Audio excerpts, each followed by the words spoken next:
O ciclo de vida do plástico.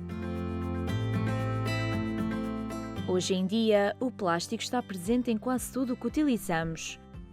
Sabes o que é ou como é feito? Os plásticos são um tipo específico de polímero. Os polímeros podem ser de origem natural, sintética ou semissintética e são formados a partir de pequenas moléculas que se ligam. Este material tem origem no petróleo, que é uma substância que se retira das profundezas do solo ou do fundo dos oceanos. Existem vários tipos de plástico, como os termoplásticos e os termoendurecíveis. Mas quais são as suas diferenças? Os termoplásticos podem ser reciclados várias vezes sem que haja perdas muito significativas das suas propriedades. Já os termoendurecíveis atingem uma forma definitiva e não podem ser reciclados, pois ao serem aquecidos degradam-se. Ao longo dos anos, a utilização do plástico tem vindo a ganhar preferência, em particular nas embalagens. É um produto leve, duradouro, resistente, seguro, higiênico e fácil de ser moldado à sua função. Foi em 1862 que o primeiro termoplástico foi produzido.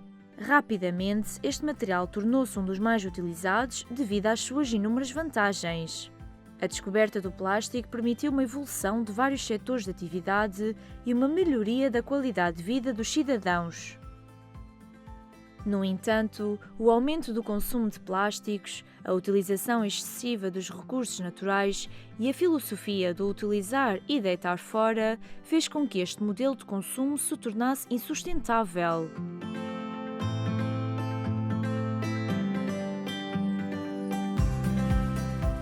Importa ainda mencionar que o descarte do plástico de forma irresponsável contribui para o aumento da poluição, nomeadamente a poluição dos oceanos, o que tem impactos graves na saúde humana e nos ecossistemas.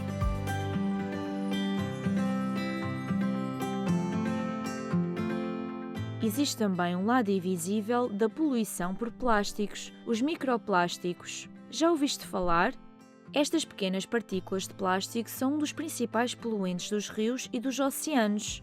Mas sabes como é que vão parar ao meio ambiente?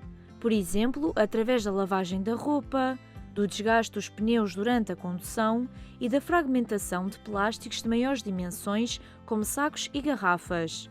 No entanto, também podem ser fabricados intencionalmente para serem utilizados de forma específica em vários produtos, como cosméticos, fertilizantes, produtos de higiene e detergentes. Os microplásticos não são biodegradáveis e, como são tão pequenos, cerca de 5 mm, entram facilmente na cadeia alimentar de diferentes espécies. Quando não causam asfixia, esses plásticos podem levar a lesões em órgãos internos. Também poluem os ecossistemas e podem retardar o crescimento das plantas. Os seres humanos, fazendo parte da cadeia alimentar, podem acabar por ingerir microplásticos.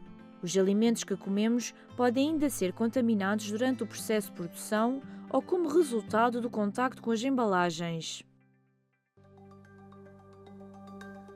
Quando descartamos embalagens usadas para o lixo indiferenciado, estas são levadas para aterros, onde demoram muito tempo para se decomporem. Ficam a ocupar espaço e desperdiça-se a oportunidade de ganharem uma nova vida.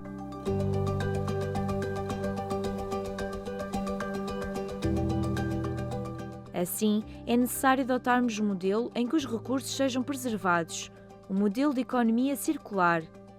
Neste modelo, os resíduos plásticos deixam de ser um desperdício e passam a ser uma matéria-prima para o fabrico de novos produtos. A reciclagem do plástico, além de contribuir para uma poupança dos recursos naturais, diminui os níveis de consumo de energia e de água e ajuda a minimizar as emissões de gases com efeito estufa, contribuindo assim para a diminuição dos efeitos das alterações climáticas. O processo de reciclagem do plástico começa quando colocamos as embalagens no ecoponto. Estas são recolhidas pelas entidades municipais e seguem para tratamento em centros de triagem, onde se faz a sua separação por materiais. Após a triagem, as embalagens de plástico são transportadas para as unidades de reciclagem. Aqui são lavadas, descontaminadas e trituradas, transformando-se em granulado. Por fim, o plástico reciclado torna-se a matéria-prima para o fabrico de novas embalagens. Os produtos são embalados e são levados novamente para as superfícies de venda.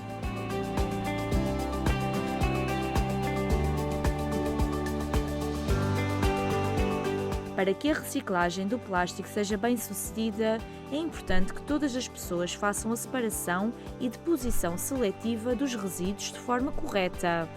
E tu, já sabes o que deves depositar no ecoponto amarelo?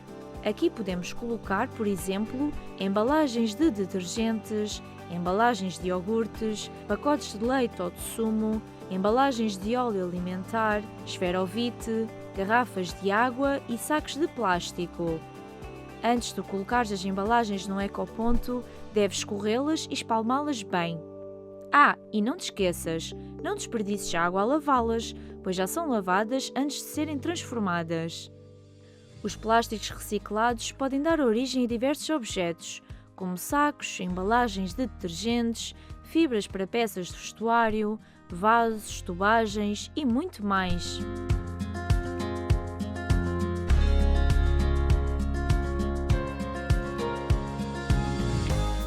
Contudo, reciclar não é suficiente.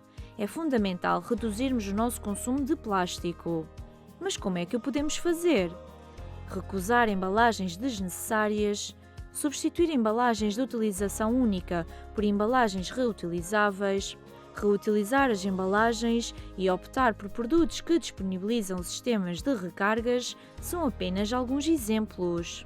Apesar de ser urgente reduzir o seu consumo, o plástico vai continuar a ser necessário. Por isso, é importante que as empresas produzam plásticos aptos a serem reciclados. Segundo a União Europeia, até 2030, todas as embalagens plásticas devem ser recicláveis. Nós, enquanto consumidores, temos um papel fundamental no ciclo de sustentabilidade.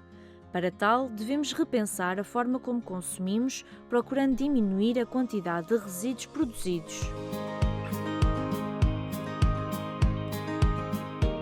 Escolher embalagens mais fáceis de reciclar, respeitar as regras de separação dos resíduos e evitar produtos que utilizam embalagens supérfluas ou plásticos desnecessários são exemplos de medidas que todos podemos colocar em prática.